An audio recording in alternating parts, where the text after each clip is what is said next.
Shalom saudaraku, salam damai sejahtera di dalam kasih Kristus. Berjumpa lagi dengan saya. Di video ini kita akan belajar berapologetika bersama-sama di channel ini. Melihat kesalahan orang lain itu lebih mudah dibanding melihat kesalahan diri sendiri. Melihat kekurangan orang lain itu lebih cepat daripada melihat kekurangan diri sendiri. Inilah yang dilakukan oleh para polemikus Muslim. Selalu menghina Alkitab, selalu menyalahkan orang Kristen, tapi mereka tidak pernah melihat kitab sucinya sendiri. Contohnya adalah Ustadz Suharsono. Dia mengatakan bahwa kalau pakar dikumpulkan, pasti berbeda pendapat sama banyaknya dengan jumlah orang yang dikumpulkan tadi itu menjawab salah satu doktrin kekristenan. Bagaimana dengan Islam? Apakah mereka tidak punya perbedaan tafsir terhadap kitab sucinya? Sebelumnya mari kita bersama-sama melihat apa yang disampaikan oleh Ustadz Suharsono berikut ini. Ya, karena memang segala sesuatu yang tidak tampak, ya tidak cukup bisa secara dicerna oleh akal sehat, ya itu akan susah dikatakan itu. Ya itu bukan hanya untuk ukuran Ibu Kartika Sari, ya bukan orang-orang jamaat umum gitu ya. Bahkan pendeta, kardinal, saya juga menduga Paus Fransiskus sendiri itu juga kalau ditanya gitu loh, apa sih pendapat Anda tentang doktrin Trinitas? Itu kalau ditanya semua orang-orang yang dianggap pakar di situ, ya kalau dia ngarang bebas memberikan jawaban secara bebas, mungkin juga jawabannya akan sama banyaknya dengan orang yang menjawab itu. Ya kenapa?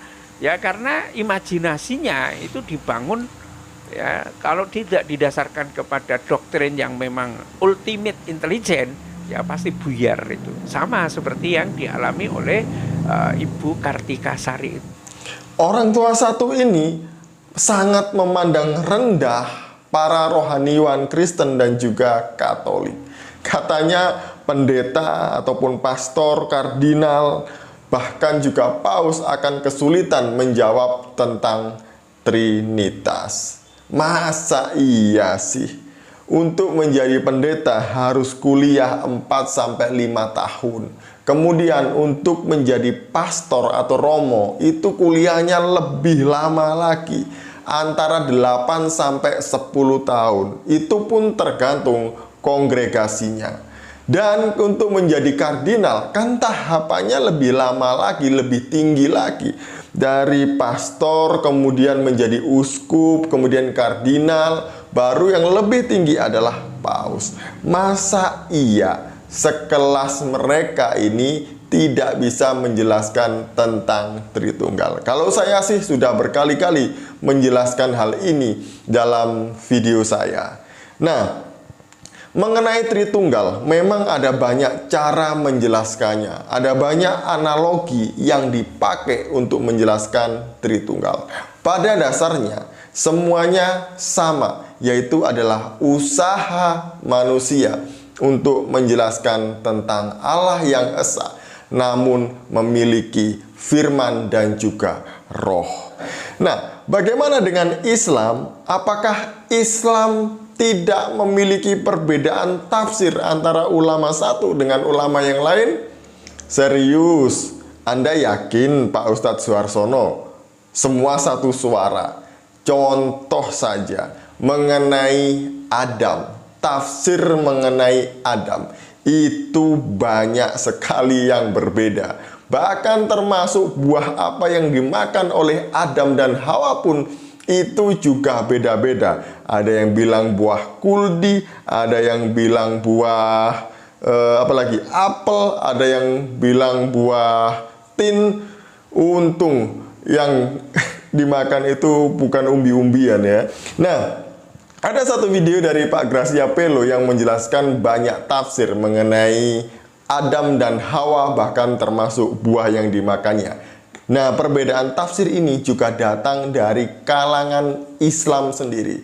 Dan mereka ini bukan kaleng-kaleng. Mari kita melihat video berikut ini, supaya Pak Suharsono juga melek, tidak menghina orang lain melulu. Ini, kebingungan tafsir Quran mengenai pohon yang dilarang dimakan. Ada yang mengatakan itu seperti gandum.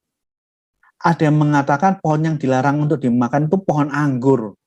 Hadis lain dari Ibnu Jarir, dari Abu Said mengatakan itu buah dari pohon buah badam, buah almond. Tafsir yang lain, hadis yang lain, pohon yang dilarang dimakan buahnya itu pohon tin, jadi buah tin tidak boleh dimakan. Tafsir yang lain itu gandum dari Wahab Ibnu Munabbih. Hadis yang lain itu pohon kurma yang dilarang dimakan Adam di surga itu pohon kurma. Jadi Gusti Allah itu nandur kurma ning surga. Jadi di surga itu Tuhan banyak bercocok tanam lah, bercocok tanam di surga, membuat banyak tanaman di sana.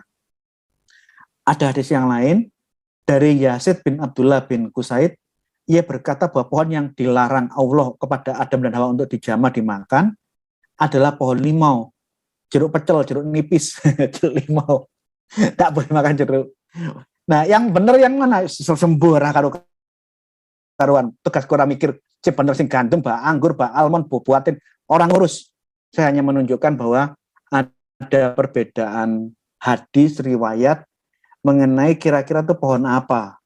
Ada lagi yang mengatakan Ahmad dalam As-Sud meriwayatkan dari Su'aib Al-Jabai, ia berkata pohon yang dimaksud itu pohon yang menyerupai gandum, ini salah nih, gandum yang disebut da'ah.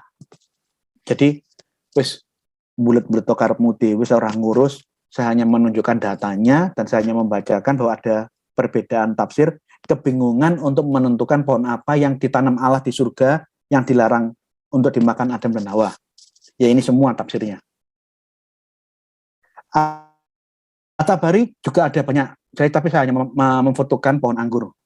Di tafsir-tafsir yang ada banyak sekali buah, lebih detail dari tadi, tapi ya tidak seperti tafsir ini kan dalam satu ringkasan. Kalau Tabari itu lebih detail, satu persatu hadis dituliskan macam-macam. Pohon anggur, buah tin, macam-macam.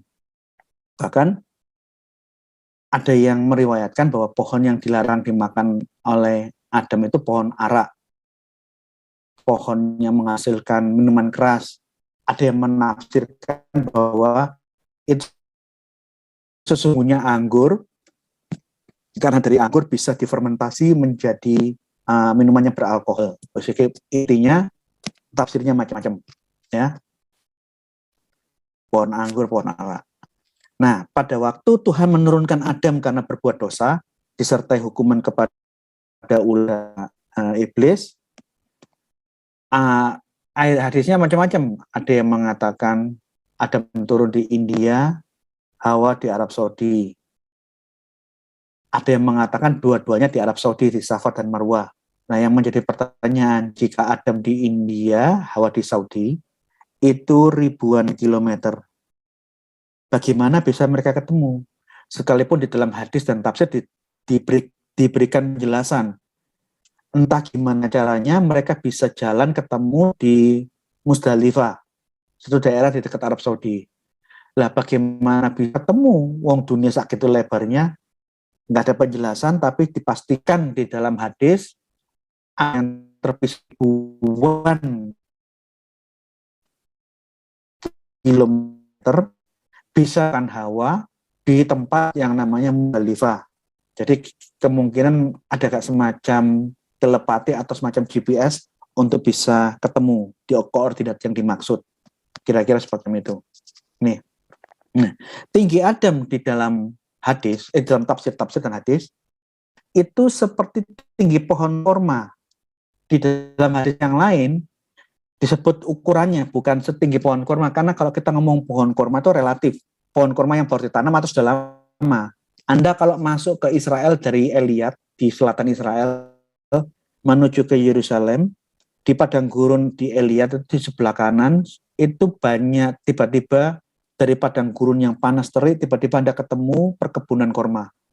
Orang itu sekecil kuku, sekecil opel kecil, pohon kurmanya tingginya nggak karu-karuan, bisa 25-30 meter, tinggi banget. Jadi kalau kita menggunakan hadis ini, nggak jelas ukurannya. Adam tingginya sebatang pohon korma yang tinggi. Tapi kalau di hadis yang lain, ditulis ukurannya 60 hasta. Menurut hadis, tingginya Adam 60 hasta. Satu hasta itu 45 cm, jadi sekitar 33 meter tingginya Adam. Saya pernah mendiskusikan semacam ini sama teman-teman beberapa tahun yang lalu. Ada kawannya teman saya, dia ini kemungkinan waktu itu masih muslim ya, kemungkinan, tapi pemikirannya open-minded. Pada waktu kita mendiskusikan hal semacam ini, kita senyum-senyum sambil cekikian, guyonan tentang tafsir Quran dan hadis tentang Adam. Dia nyeletuk dan celutukannya ini mangkel loh. Saya sampai ketawa. Sampai hari ini saya ketawa. Dia bilang begini, bagi saya tidak memperdulikan apakah ini benar apa tidak. Apakah Adam itu 30 meter itu nggak ada masalah buat saya. Sing tak pikir lah Adam itu sak piro gede ini. Begitu dia nyeletuk seperti itu, kita yang lagi ngobrol di warung kopi itu cekikian, bahkan kita memaki dia. Kami ini mendiskusikan hadis berdasarkan wujud fisiknya. Lah kok sing kok pikirno sing kok ngono. Dia membantah. Lah rumangsamu Adam iku sing 60 hasta ini orang duwe manuk Malah begitu dia berapologetika, mempertahankan pendapatnya, kita semakin cekikian ini. Jadi kita membicarakan tentang apakah masuk akal Adam tingginya 30-35 meter. Yang dia bayangkan anatominya yang ada pada diri Adam. Ini gua play. Saya lupa namanya. Entah dia sekarang posisi teologisnya seperti apa, saya kurang tahu. Yang jelas celutukannya pada waktu kita ngobrol di warung itu terngiang-ngiang sampai saya cekikian. Sampai tak bilang raimu ngomong sing kok pikir sing aneh-aneh raimu. Saya maki-maki dia begitu, tapi sebagai teman. Kalau orang Surabaya yang mulutnya kasar ngomong matamu raimu, tapi kepada teman sambil cekikian, itu ungkapan keakraban, bukan kemarahan. Jadi kita memikirkan wujud fisik seutuhnya. Yang dibayangkan kawan saya itu anatominya khusus manuk Adam. Manuk Adam sak piro gedine, pirang kintal gitu. Malah lucu. Kalau saya mengingat-ingat diskusi kita waktu itu lucu banget. Yang jelas di dalam hadis dikatakan Adam itu tingginya 35 meter, rambutnya lebat, yang kemudian rambutnya menjadi botak gara-gara diusap-usap sama awan. Nah ini. Jadi kalau kita lihat dia 30-35 meter dengan rambut yang lebat. Begitu diturunkan, awan mungkin menghibur. Kasihan kamu dimarahi Tuhan, diturunkan ke dunia. Asam mengelus-ngelus kepalanya Adam, sehingga menyebabkan bagian depan menjadi botak. Jadi Adam itu botak gara-gara dilus-lus oleh awan. Terus awan terbotak, dari situlah Adam mewariskan kebotakan pada bagian depan kepala kepada anak cucunya. Nah, jadi kalau Anda lihat jalan-jalan, lihat ada orang yang botak, itu turunannya Adam, ingat Adam botak gara-gara diusap-usap kepalanya sama awan. Ya, ini hadis misalnya ini. Nah, yang lebih menarik lagi dalam tafsir-tafsir tentang Adam, di dalam Quran, Adam Qurani, Adamlah yang pertama kali orang yang bisa membuat perkakas dari besi. Dia pandai besi pertama kali. Hadisnya ini, Ibnu Abbas radhiyallahu anhu berkata, Adam pun turun dari surga dan di dalamnya Adam dan Hawa makan makanan yang banyak lagi baik. Keduanya turun tanpa makan dan minuman. Lalu Adam mengetahui cara pembuatan barang atau alat dari besi. Jadi pandai besi pertama berdasarkan ajaran Islam, zaman besi atau pandai besi pertama kali adalah Nabi Adam. Dan ia diperintahkan untuk berladang.